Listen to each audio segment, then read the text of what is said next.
நீதானே செய்ய போற, என்ன எது கூப்பிட்ட இப்போ? நீ வெறியும் என்னது அரிசி மாவு மட்டும் லைட்டா எடுத்துக்கிடு. இந்த அரிசி மாவு,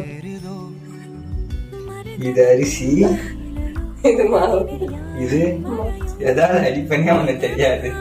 நீ போடுறது எல்லாம் ஆவியாதான் பறக்குது மேல. பைத்தியம் உள்ள கொட்ட சொன்னா எல்லாம் பவுடர் மாதிரி மேல பறக்குது. பைத்தியம் அரமெண்டது.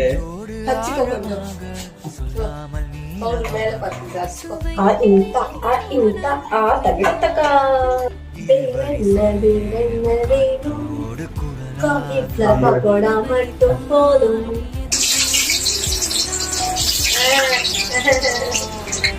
பயமா இருக்கு.